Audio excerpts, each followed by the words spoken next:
So are you a fan of original Gourmand fragrances? I know I personally am. I love my Gourmand fragrances, one of my favorite genres in perfumes. In today's episode, we're going to be taking a closer look at 10 original Gourmand fragrances by the company Dua. I'm excited to give you my thoughts on these fragrances, so make sure to stay tuned.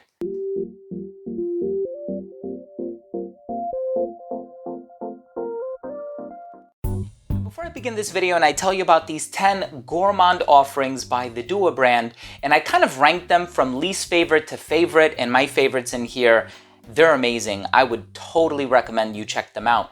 I do want to start things off by mentioning that if you're a fan of fragrance-related content, please do consider supporting the channel by subscribing to it. Hit that bell icon so you can be notified every time I do upload a future video to the channel.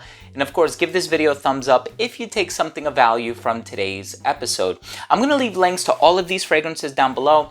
They're not commission links. I don't make any kickback from you making purchases from the brand, but these are just fragrances that I have accrued over the past few years, and a lot of these are actually quite recent releases. Now, I do have to give an honorable mention to Belgian Choco Truffle. That is one of their first fragrances ever, and I think it's probably their first original creation ever, or one of their first original creations ever, and it's a great fragrance. Chocolate, hazelnut kind of a vibe. It's an awesome Gourmand fragrance. If you're a fan of chocolate fragrances, you have to check out Belgian Choco Truffle. With that being said, let's just go ahead and start the list. And the first fragrance that I want to talk about is called Poison Berry. Now this one is interesting. It has a few different berry ingredients. It's fruity. It's not overly sweet. It is a little gourmand in the sense that it has a lot of these fruity and berry ingredients. And so if you do like fruity fragrances, I would recommend you check out Poison Berry. This is definitely the fruitiest one on this list. However, it kind of lacks a lot of the vanilla and tonka bean and chocolate and some of these other more explicitly gourmand ingredients. So I'm gonna put that in the number 10 spot, but it is a great fragrance and I think you should check it out. And then in the number 9 spot, we have Butterbeer. Now this fragrance, the sweetness, the creaminess, it has this sort of butyric quality about it, right? Like a caramel vibe as well. I know this is inspired by Harry Potter. I'm not too familiar with the franchise, although I've seen a couple of the movies. And this one is really, really good. So I like this one because of how unique it is. Can't compare it to anything else on the market. And that's one thing that I often look for when it comes to any fragrances, right? I don't want it to be repetitive. I don't want it to be reductive. And I don't want it to resemble something that's already on the market. And I feel like they took a very unique and different approach with Butterbeer. So I really like that one. And then the fragrance in the number 8 spot is Thai Iced Tea. So this one has these milky qualities. It also has tamarind, which is a type of root. This is a unique fragrance as well. The only other fragrance that I've smelled that has a tamarind note to it is Costarindo by Memo Paris, and I know they've done their own version of it as well, but I really like Thai Iced Tea. This one is unique. Again, same thing that I would say about Poison Berry also applies to this original creation. It's not overly sweet, which is a good thing perhaps for a lot of people. You don't want to be drowning in this saccharine aroma all day long, especially if fragrances that are overly sweet kind of evoke more juvenile fragrances in your opinion. In the case of these fragrances, none of them do. None of these are going to be like a Pink Sugar by Aquilina. Once you get into that cotton candy type of a sweetness, that's something that I would consider to be quite juvenile or puerile. The next fragrance, of course, is a Vanilla Affair, one of the best vanilla fragrances I have tried. Even in terms of the alcohol being used, the vanilla tincture, I think a lot of thought went into this composition, and I personally really enjoyed this one. There's a certain simplicity about it, but there's a lot of ingredients that kind of come together to create that vanilla accord. A Vanilla Affair is a really solid fragrance, and I think the Madagascan vanilla ingredient has been left to age and macerate for a long time. So definitely check this one out if you have a chance to and if you're a fan of vanilla fragrances. The next fragrance is White Hot Chocolate and Rum. Now this fragrance is vanillic. There is this chocolate vibe about it, but I think it's an even balance between the vanilla and the chocolate. This one also has that rum ingredient in here, so there's a touch of spice, which is lovely.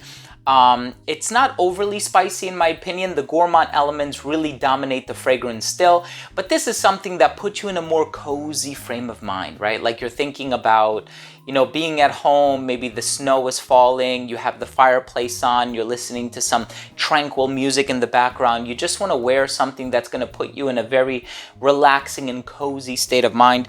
Definitely that kind of a fragrance for that occasion. And then we have Banana and Vanilla Custard Flan.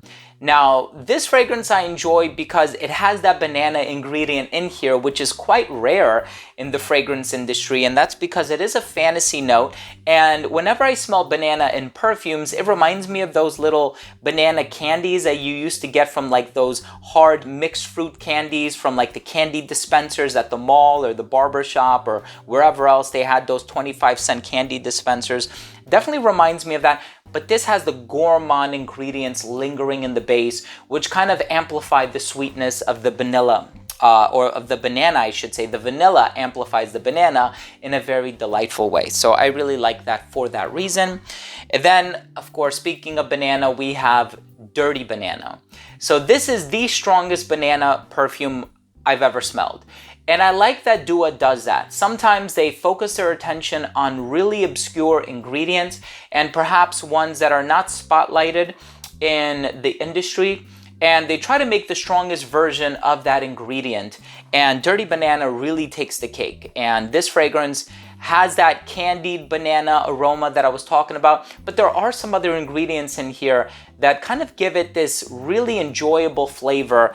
And I don't know if I've reviewed this one. I don't remember reviewing it, but I would like to review this one very soon because it's quite unique. And I've actually worn a bit of it as well, maybe about a solid 6 or 7 milliliters. And with their fragrances, extrait de parfum concentration, a little bit does go a long way. And this one actually has some unique color in the liquid, which is all naturally occurring if I'm not mistaken. And so that's usually an indicator of the quality of raw materials. The next fragrance I want to talk about, of course, it wouldn't be a complete gourmand list if I didn't mention a gourmand affair. And I don't find this fragrance to be overly sweet. This one I have reviewed, so I'm going to leave a card to that up here. So I'm going to forego my elaborate description because you can easily just watch that review. But this one has the vanilla, it has some gourmand elements in here, but it's not overpowering. It's actually a very versatile and very easy to wear gourmand fragrance that has a bit of a musky dry down, and it's not overwhelming, and it can actually be worn on a regular basis. And if you're wearing it to work day to day, and especially if you work in that kind of a climate when you can afford to wear fragrances that are a little bit on the sweeter side, I think this is perfect for that. The fragrance in the number 3 spot has to be Café de Dua. I love this stuff, right? I love coffee fragrances in general. I have so many in my collection, and Café de Dua is an awesome fragrance, very well done in terms of not just the coffee ingredient, but also a lot of the other gourmand ingredients that are happening in the base. The fragrance in the number 2 spot is definitely one of my favorites. So far, my favorite from the dark bottles that you see here. And this one is called Caramelized Sugar S'mores. Wow. Now, this one is a medley of some of the finest sweet ingredients out there. The caramel, that sugary quality, the vanilla quality, a chocolatey base. It's kind of like a combination or a congregation of all of these sweet ingredients, and I love, love, love this stuff so much.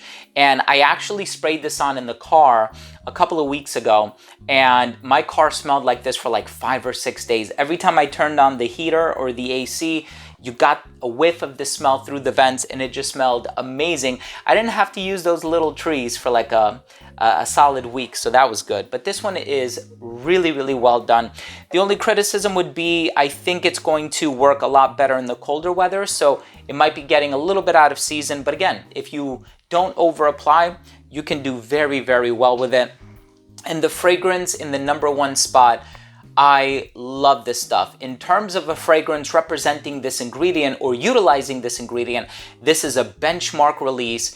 It is one of the most decadent gourmand fragrances I put my nose on, and I think it's sold out either once or a couple of times, and I think that's a testament to the quality of the fragrance.